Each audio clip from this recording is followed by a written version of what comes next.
Imagine being told, your entire life that your mere shadow is enough to pollute the ground you walk on. Yeah.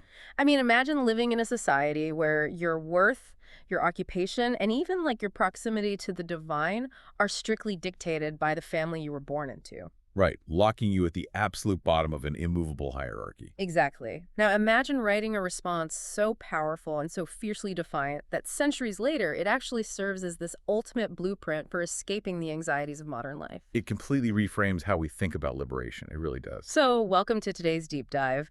Our mission today is to unpack this incredible text we've got. It's a hymn by Ravi Das, who was this profoundly influential spiritual poet. And he lived right within the oppressive structure of the Indian caste system. I mean, he was a cobbler, a chamar, which meant society literally viewed him as fundamentally impure. Wow. But the text we are diving into today, it's titled Mukanday, the Liberator of Souls. And it doesn't ask society for permission to be treated as an equal, right? No, not at all. It simply bypasses human authority entirely. Which is just so fascinating because, a casual listener might assume ancient spiritual poetry is just going to offer abstract platitudes about an afterlife in the clouds. Right, like just be good and you'll go to a nice place later. Yeah, exactly. But this text does the exact opposite. It provides this radical, deeply practical mechanism for finding social equality and absolute psychological peace, like right here in the middle of our chaotic, judgment-filled world. It does. And the source material is just remarkably sophisticated in its construction. It's set to Raag, second house. Okay, so for you listening, let's break that down. A rag is not just a melody, right? Right. It's an ancient musical framework. It's designed to evoke a very specific, targeted psychological mood. So it's not just meant to be read quietly on a page? No, it's engineered as a sensory experience. It Right. physically shifts your emotional state. And it begins that shift with a foundational invocation. It opens with one universal creator God by the grace of the true guru. So before introducing any actual mechanics of liberation, it grounds you, the listener, in this unshakable premise of ultimate unity. Exactly. And that premise of unity sets up the central focal point of the entire poem, which is the concept of Mukanday. Right. The text repeatedly urges the listener to, quote, meditate on the Lord Mukanday, the liberator, O people of the world. Yeah. But what really caught my attention is how the text immediately collapses the distance between the infinite and the personal. Absolutely. I mean, it calls Mukanday the giver of liberation, but then in the very next breath it says, Mukanday is my father and mother.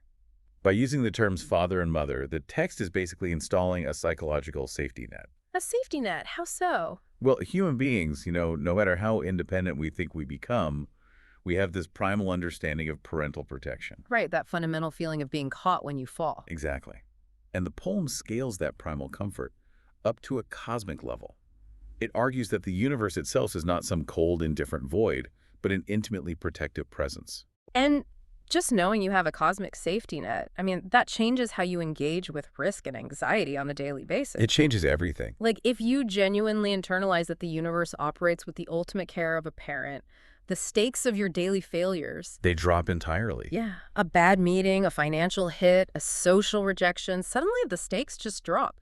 But the text doesn't let you just float in that comfort forever, does it? No, it definitely doesn't. It pivots to a very stark warning.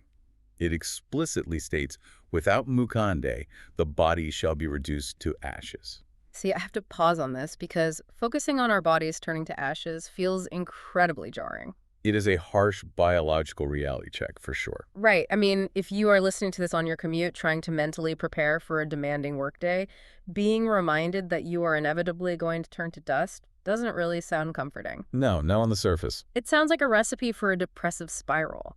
So how does this fit into a blueprint for peace? Well, it is jarring, and frankly, it is meant to hurt your ego a little bit before it heals you. Okay, unpack that for me. Think about it. Human beings invest a staggering amount of psychological energy into preserving, decorating, and agonizing over the physical body. Oh, absolutely. And the material conditions surrounding it. Right. We act as if these things are permanent. So by bluntly forcing you to look at the inevitable and the ashes, the poem creates this moment of acute existential friction. It forces you to evaluate your return on investment. Precisely. Like if you are pouring all your emotional capital into a physical form and a social status that are mathematically guaranteed to disintegrate, you are setting yourself up for permanent anxiety. Yeah, you're playing a losing game. The mechanism here is detachment through perspective. The text isn't actually threatening you with ashes, it's freeing you with the truth. Ah, Once you accept the temporary nature of the physical self, yeah. that desperate white-knuckled grip you have on your worldly identity just loosens. Right. And then the poem offers the alternative. It promises that by meditating on this liberator in both life and death, the servant becomes, quote, blissful forever. Okay, the word forever is doing a lot of heavy lifting there. It really is. Because it's suggesting a continuous state of joy that operates completely independently of biological existence. Yes, exactly. You aren't just happy when your material conditions are favorable. You are anchored to a permanence that outlasts the body. Which naturally brings us to the operational question, right? Yeah. How does anchoring to that permanence fundamentally alter your internal world while you are still, walking around in this temporary body? Right. How does it change my Tuesday? Yeah. And the poem addresses this internal transformation through some deeply compelling imagery.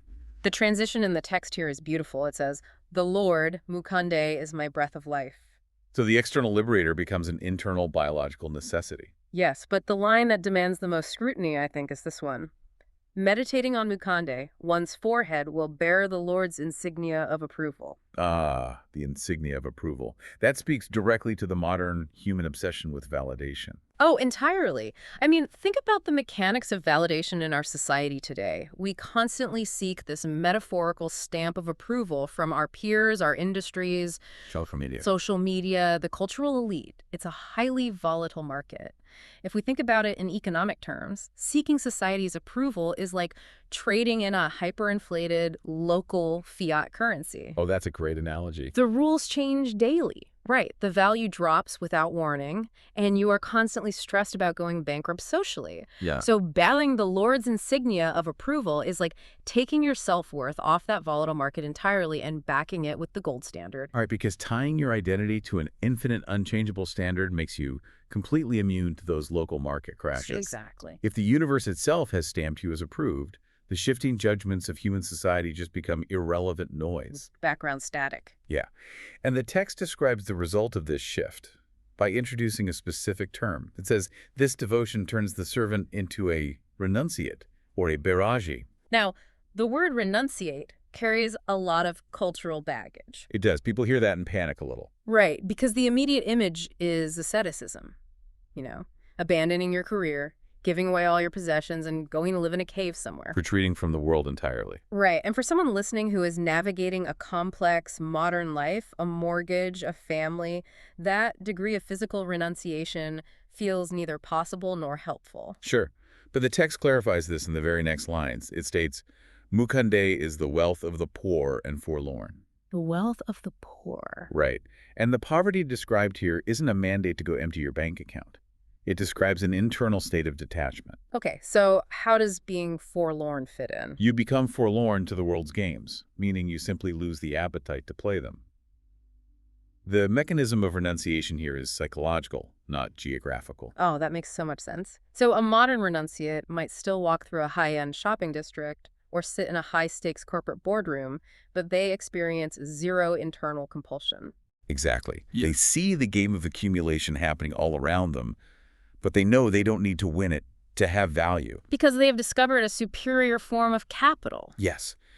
When the liberator becomes your true wealth, those external markers of success lose all their psychological leverage over you. Wow. You are insulated from the panic of not having enough because your primary asset, this cosmic connection, can never be depleted. It can't be taken away. Never. But, there is a massive, highly disruptive side effect to finding all your wealth internally. Which is? Well, once you no longer rely on society's approval to feel rich or worthy, society's rules suddenly lose all their authority over you. Yes. And that creates a logical bridge to the most radical, socially defiant segment of the entire source text. This is where the poem just completely shifts tone, right? From a quiet internal meditation into a profound manifesto on human dignity. It really is a mic drop moment. Ravidhaas writes, "When the one liberator does me a favor, then what can the world do to me?" And then he delivers what might be my favorite line in this whole deep dive. Erasing my social status, I have entered his court. It's so powerful. Aye. And to fully grasp the gravity of erasing social status there, we have to look closely at the historical reality of the author. Right, because this wasn't just a metaphor for him. No, not at all. Yeah. We touched on this earlier. Ravi was categorized as a shamar, a cobbler. And within the strict caste system of his era, this wasn't just a low-paying job. It was an ontological death sentence. An ontological death sentence. That's heavy. The society around him literally believed that his very existence was a pollutant to those of higher birth. I mean, the systemic weight of that oppression is almost unimaginable for most of us. Every social structure, every religious institution, and cultural norm was designed to constantly reinforce his inferiority. Exactly. Yet look at his response. It is not a petition for better treatment. No. He doesn't ask the higher castes to, reconsider their biases. He bypasses them entirely with that question. What can the world do to me? It's like he recognizes a jurisdictional limit to human authority. That's a perfect way to phrase it. The Liberator is described in the text as being, quote, potent throughout the 4 ages. Meaning it transcends time. Yes, establishing a divine grace that operates entirely outside the bounds of human history and human hierarchies. Ravidhaas is arguing that in the ultimate reality, the court of the universal creator human-made social ladders are just completely illegitimate. The mechanism of empowerment here is brilliant. I mean, he isn't claiming a higher status within the existing system. He is declaring the entire system null and void. Exactly. By stating, erasing my social status, I have entered his court, he is actively participating in the dismantling of his own societal label. It is an act of ultimate self-sovereignty. And if we extrapolate this to the listener's experience today, the parallels are striking. Because human beings, we still organize ourselves into brutal hierarchies. Oh, 100%. The labels have just changed. It's no longer just formal caste systems. It's corporate org charts, socioeconomic brackets, Follower counts, algorithmic influence rankings, neighborhood class divides. And we spend our entire lives deeply anxious about where we are placed on these ladders, terrified of sliding down. Terrified. And this text provides the intellectual framework to reject those ladders entirely. Just step right off of them. Right. It asserts that wherever society has placed you, that placement is a fiction. In the eyes of the universe, those statuses are erased. You are fundamentally equal, and, crucially, you are untouchable by the world's arbitrary judgments. Reclaiming that ultimate worth and realizing that society really cannot touch you leads to the final, peaceful conclusion of the poem. It does. But I have to say, the language it uses to describe this final state of mind presents a really fascinating paradox. The wording is very deliberate, yeah. The text reads, "Spiritual wisdom has welled up, and I have been enlightened."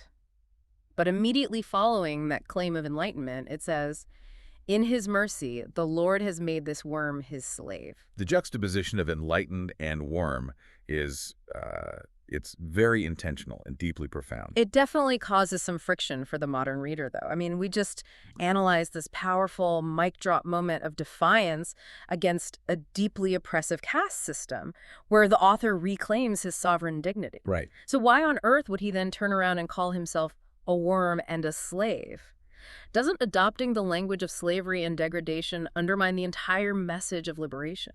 I get why it feels that way. It seems completely contradictory if we view it through a human sociological lens. No. But spiritually, it is actually the ultimate synthesis of everything we've covered so far. Okay, break that down for me. The text is delineating the crucial difference between human degradation and cosmic humility. Let's talk about the mechanics of that difference. So when a human being calls you a worm, it is an act of violence. Yeah. It is a deliberate attempt to reduce your humanity, just to elevate their own ego.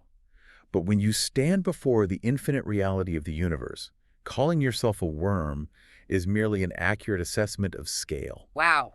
Okay, yeah. When you successfully dissolve your ego, your job title, your need for societal validation, you are left with the sheer vastness of creation. You finally realize how infinitesimally small you actually are. It's the psychological experience of, standing at the edge of the ocean in the middle of the night, right? Okay. Or looking up at a completely clear, star-dense sky away from city lights. Yes, exactly that feeling. You feel incredibly tiny, almost insignificant, but it isn't a degrading feeling. It's a profoundly comforting smallness because you realize you are a connected part of that terrifying vastness. Exactly. And the paradox of being a slave to the liberator works on that exact same principle. The text is playing with the concept of surrender. Right. Look, you are going to serve something in this life.